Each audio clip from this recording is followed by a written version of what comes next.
बिस्मिल्लाहिर्रहमानिर्रहीम। अस्सलाम वालेकुम नाज़रीन, मैं हूं साकिब बशीर। मेरे साथ मौजूद हैं सीनियर सहाफ़ी सुहेल रशीद। आजकल सुप्रीम कोर्ट में जो कोर्ट बीट है वो कवर कर रहे हैं समा न्यूज़ की जानिब से, और आज हम बात करेंगे अरशद शरीफ कत्ल केस जो आगे नहीं बढ़ पा रहा। ये गुज़श्ता साल अक्टूबर का वाक़या है। आज जून 2023 में हम जा रहे हैं और अभी तक इस केस को सही जो है वो डायरेक्शन नहीं मिल सकी। लेकिन सुप्रीम कोर्ट में इस हवाले से समाअत भी हुई और उसका तहरीरी ऑर्डर भी आ गया। उस हवाले से हम सुहेल रशीद साहब से पूछेंगे कि वो ऑर्डर क्या है और सुप्रीम कोर्ट जो है वो उस हवाले से क्या ऑब्जर्व किया है, केस आके क्यों नहीं बढ़ रहा। और उसके बाद हम बात करेंगे एडवोकेट रियाज हनीफ राई जो 6 जून को लापता हो गए थे, वो भी कल वापस आए हैं, वो भी अदालत के सामने पेश हुए थे, तो उससे मुतालिक भी बात करेंगे। सुहेल रशीद साहब आपका बहुत शुक्रिया। सबसे पहले तो बताइएगा कि क्या चल रहा है सुप्रीम कोर्ट में, कि सुप्रीम कोर्ट ने 100 मोटो लिया था। 100 मोटो के बाद भी मैं देख रहा हूँ कि कुछ बड़ी को पेशरफ्त, रीजनेबल पेशरफ्त आप जिसको कह सकते हैं, कि अरशद शरीफ का इतना बेहमाना तरीके से एक जो है वो कत्ल हुआ, तो पेशरफ्त नहीं हो रही। रिसेंटली आप बताएं कि कल क्या हुआ, कल की जो हेयरिंग थी, फिर आज के ऑर्डर पे बात करेंगे, ऑर्डर क्या हुआ है। बहुत शुक्रिया साकिब बशीर साहब। देखें, इस वक्त सुप्रीम कोर्ट अरशद शरीफ 100 मोटो केस एक ऐसे वक्त में सुन रही है जबकि सुप्रीम कोर्ट की जो 100 मोटो पावर्स हैं उनके ऊपर बहुत से सवालात उठ चुके हैं। उस हवाले से कई तरह के स्कूल ऑफ थाट सामने आ चुके हैं। मुख्तलिफ बातें की जा रही हैं कि ये जुरिस्डिक्शन इन्वोक भी की जानी चाहिए या नहीं, और सुप्रीम कोर्ट की जानिब से इस्तेमाल भी होनी चाहिए या नहीं होनी चाहिए, या हो तो किस तरह से होनी चाहिए, बेंच की तश्कील का क्या तरीकाकार हो। लेकिन ये चूँकि केस उसके पहले ही सामने आ चुका था तो इसकी समाअत तो जारी है। लेकिन आप कह सकते हैं कि ये एक सो फार, मतलब मैं ये नहीं होता कि बंदा नाउमीद हो जाए किसी चीज़ से या करे, लेकिन अभी तक ये एक फ्यूटाइल एक्सरसाइज किस्म की असल मशक लग रही है। उसकी वजह यह है कि एक फॉरेन ज्यूरिसडिक्शन का केस है। मर्डर जो है वो अरशद शरीफ साहब का केनिया में हुआ है। उससे पहले उनका जो यूएई जाने की जो सारी बातें थी, वहाँ से वो उधर गए थे, तो यूएई और केनिया से शवाहिद हासिल किए जाने हैं। मतलब इस सारे मामले में यूएई और कीनिया दो इम्पोर्टेंट जो मुल्क हैं, वो फॉरेन जुरिस्डिक्शंस हैं। तो जी, और आपको पता है कि एक टीम तहकीकाती पाकिस्तान की पहले विजिट कर चुकी हुई है, लेकिन विजिट करने के बावजूद कोई चीज़ हाथ में नहीं आई उस तरह से, इसलिए कि जो बाहर के मुल्क में जब आप जाते हैं तो आपको बड़ी चीज़ें देखनी चाहती होती हैं। आप वहाँ से शवाहिद लेने के लिए भी आपके एग्रीमेंट्स होने चाहिए, और वो आपको पाबंद हैं शवाहिद देने के या नहीं हैं। तो ये भी हो सकता है कि आपका कोई कितना भी फ्रेंडली कंट्री क्यों ना हो, वो आपसे प्रोसीजर फॉलो करने का कह सकता है कभी भी कि आप प्रोसीजर फॉलो करें तो फिर हम इसको देखेंगे। अब प्रोसीजर फॉलो करने के लिए आपको पता है कि एक मुल्क में फ़ाल गवर्नेंस सिस्टम चाहिए। पाकिस्तान की जानिब से इसको अगर इनिशिएट किया जाना है तो उनके साथ बहुत सी सेशंस होंगे कुछ नीद के, उसके बाद दोनों मुल्क एक ड्राफ्ट पे एग्री होंगे, उसके बाद वो साइन होगा। मैं रिसेंट पास्ट की एक एग्जांपल दूं कि इमरान फारूक मर्डर केस था जो लंदन में कत्ल हुआ था, पाकिस्तान में ट्रायल चल रहा था, तो कई साल तक तो पाकिस्तान में उनका जो कत्ल है ना, बेसिक कि वो मर चुके हैं, वो दिखाने के लिए डेथ सर्टिफिकेट भी नहीं था, क्योंकि वो यूके में था सारा, तो वहाँ से एविडेंस कलेक्ट करने का कोई एग्रीमेंट नहीं था। फिर पाकिस्तान उनसे एग्रीमेंट किया और एग्रीमेंट में ये शामिल किया कि आपसे जो शवाहिद लिया करेंगे हम उन पे जुर्म साबित होने पे भी किसी को हम सजाए मौत नहीं देंगे, क्योंकि सजाए मौत के जो है यूके और यूरोप और जितने भी ये कंट्रीज हैं ये इसके खिलाफ हैं। अब फिर शवाहिद आए और उसके बाद जाके मर्डर साबित भी हुआ और कोर्ट ने ये लिखा जी कि बड़ा फिट केस है सजाए मौत के लिए, लेकिन चूंकि हम एग्रीमेंट हैं तो हम इनको उम्र कैद देते हैं। तो वो कई साल का एक प्रोसेस था इमरान खान साहब की गवर्नमेंट में जाके जो मुकम्मल हुआ था। अब यहाँ भी अगर ये प्रोसेस चला तो बड़ा दूर तक जाएगा। अब कल की समाअत की अगर हम बात करें तो कल अटॉर्नी जनरल ने कोर्ट में यही बताया था कि जो JIT की पेशरफ्त रिपोर्ट है वो आ गई है, लेकिन वो सुबह मिली है तो उसको हम देखेंगे। उसके साथ उन्होंने बताया कि केनिया ने एक मरासला भेजा है तो गालिबन इसी जून की किसी तारीख को मिला है फॉरेन मिनिस्ट्री को, उस पर भी गौर किया जा रहा है। उसमें यही है कि उसके बाद वो कह रहे थे कि ऑप्शन नहीं है कि आप उनके साथ एग्रीमेंट में जाए, बगैर कुछ कर नहीं सकते। तो इस पर अदालत ने भी ये रिमार्क किया कि इसका मतलब है जो JIT वगैरह गई है वो सारी एक लासन किस्म की मशक थी। इस दौरान जो वो हैं जवेरिया जो अरशद शरीफ की अहलिया थी, उनके जो वकील थे, यंग कौंसल थे, उन्होंने इंटरनेशनल कुछ कन्वेंशंस हैं उनकी कापीज़ वहाँ पे पेश की हैं। एक चार्ट बना के पेश किया है कि सहाफ़ियों के लिए जो है ना ज़रूरी नहीं कि आप एग्रीमेंट्स में जाएं, आपके UN के ये चार्टर्स जो है ना उसे प्रोटेक्ट करते हैं और आपको रसाई भी देते हैं, तो इनके ज़रिए आप इन्वोक करें। उस पर अटॉर्नी जनरल साहब ने कहा कि ये एक वे फॉरवर्ड नज़र आ रहा है, इस पर भी मैं पूछूंगा। लेकिन जो म्यूचुअल लीगल जो है एक ज़रिया जिसके ज़रिए आप उनसे शवाहिद लेते हैं, म्यूचुअल लीगल असिस्टेंस, तो उसके लिए उन्होंने कहा जी कि मुझे टाइम चाहिए होगा। गवर्नमेंट से और मुतलका जो डिवीजन से उनसे पूछूंगा कि आप कब तक ये कर सकते हैं और क्या इसको करना है, यानी तो फिर सुप्रीम कोर्ट को आगाह करूंगा। इस नोट के साथ कल की समाअत ख़त्म हुई है और चीफ जस्टिस साहब ने इस पर नाराज़गी का इजहार ज़रूर किया कि जो फैक्ट फाइंडिंग रिपोर्ट थी इस केस की वो पब्लिक कैसे हो गई। उन्होंने कहा कि बड़ा सरप्राइज हुआ था कि मीडिया भी चल रही थी, तो उस जिसने भी किया उसने केस को नुकसान पहुंचाया है, ये कहा गया है। तो बुनियादी तौर पर अगर बिल्कुल सादा अल्फाज में मैं कहूँ तो अभी तक टेक्निकलिटीज तय हो रही हैं कि कैसे आगे चलना है। मतलब हमने कीनिया से या यूएई से जो चीज़ें लेनी है या इसमें तहकीकात आगे बढ़ाने के हवाले से वो टेक्निकलिटीज दफ्तर खारजा तय कर रहा है। टेक्निकलिटीज वो तय करेंगे, उसके बाद उस पर एग्रीमेंट में पहुंचेंगे तो फिर आगे ही होगा। हाँ, इस दौरान जो अरशद शरीफ की वालदा हैं, उनके वकीलें हैं शौकत सिद्दीकी साहब जो जस्टिस हैं हाई कोर्ट इस्लामाबाद के, उन्होंने एक दरख्वास्त दी थी। उन्होंने कहा कि सारा एविडेंस बाहर का नहीं है, और कल उन्होंने अपने आर्गूमेंट से भी ये कहा कि कुछ एविडेंस पाकिस्तान में भी क्लेम किया जा रहा है कि मौजूद है, और 5 लोग ऐसे हैं जिन्होंने दावे किए हैं कि जी उनके पास एविडेंस है।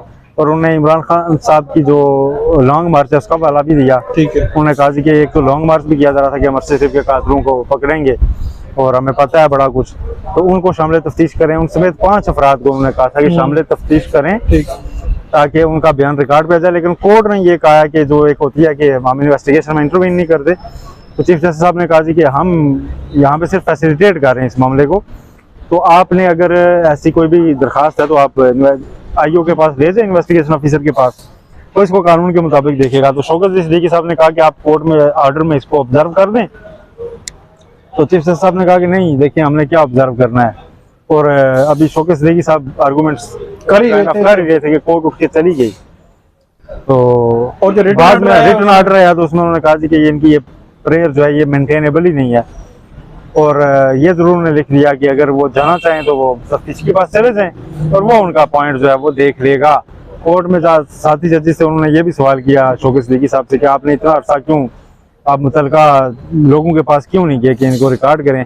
तो उनका ये कहना था बहरहाल के शौकत सिद्दीकी साहब का कि जैसे जैसे with the passage of time चीज़ें सामने आई हैं, तो उसके बाद हम यहाँ पे आपके सामने ये चीज़ रख रहे हैं कि हमें तो मिली नहीं है इन्वेस्टिगेशन रिपोर्ट।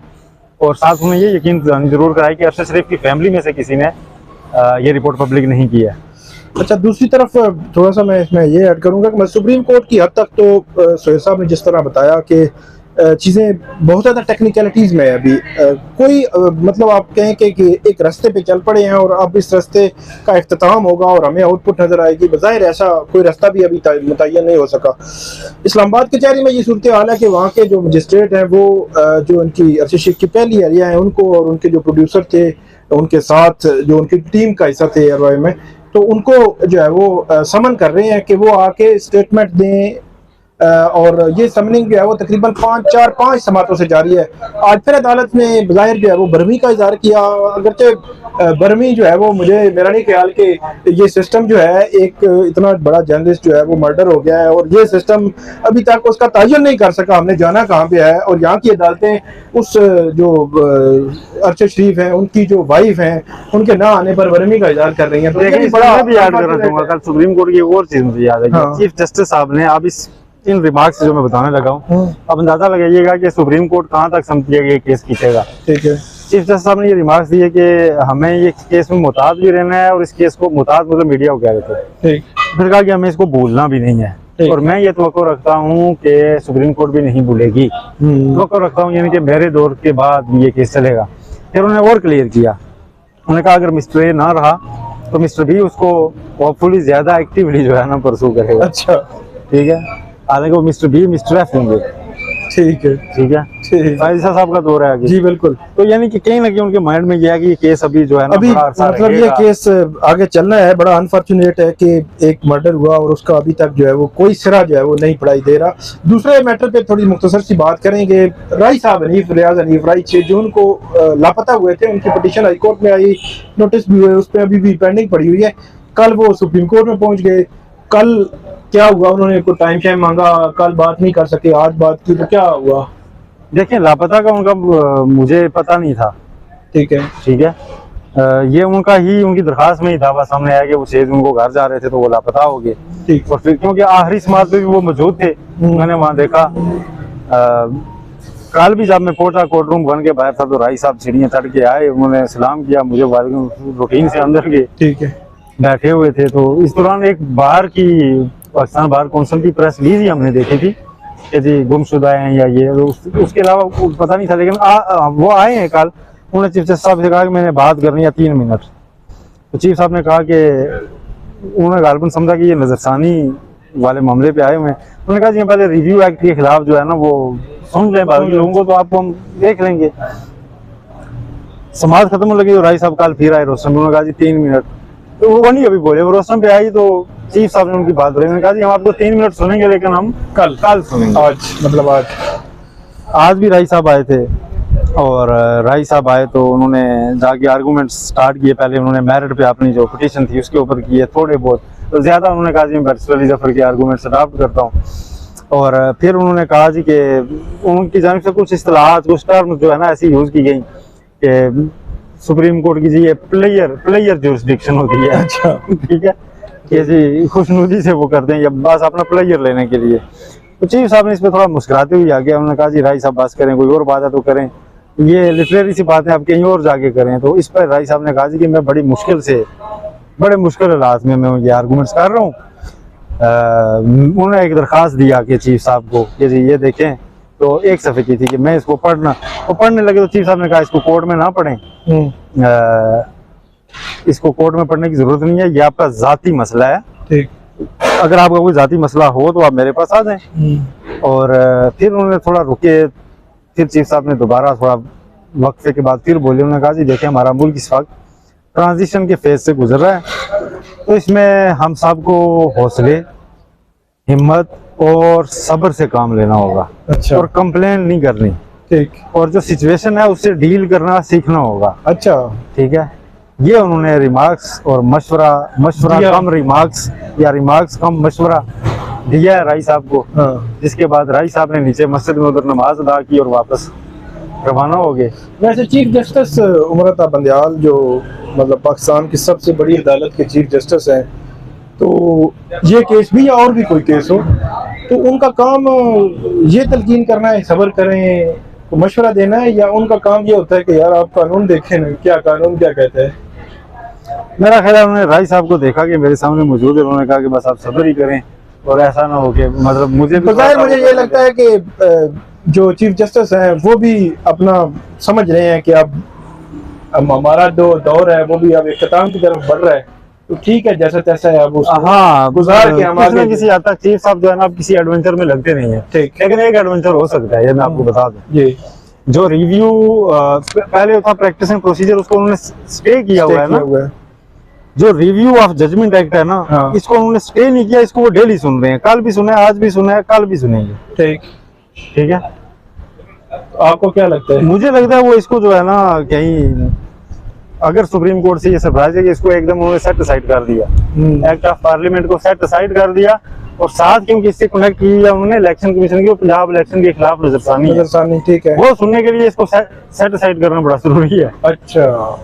ठीक है, अगर ये सस्टेन करता है तो वो ये बेंच सुन ही नहीं सकेगा। ओके।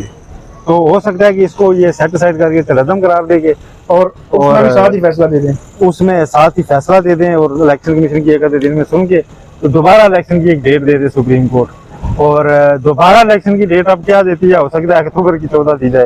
ये ठीक है, तो चले हर किसी की इज्जत रह सकती है। ठीक है, ये एक डेट वो भी ना हो गए तो फिर तो जाहिर है, फिर तो बिल्कुल है किसी की भी नहीं रहेगी। लेकिन मेरा ख्याल है कि एक डेट और वो जाते जाते दे जाएंगे, या वो एटलीस्ट कोशिश करेंगे कि ऑन बाई बुक शायद वो चीज एस्टैब्लिश ना भी कर पाए, लेकिन वो कम अज कम कहने जोगे हो जाएंगे कि यार बुरहान बहुत संगीन हो गया था और ऐसा लग रहा था कि शायद इलेक्शन हो ही ना, और शायद जमहूरियत जो है वो अपने सही शक्ल में बरकरार ना रहे।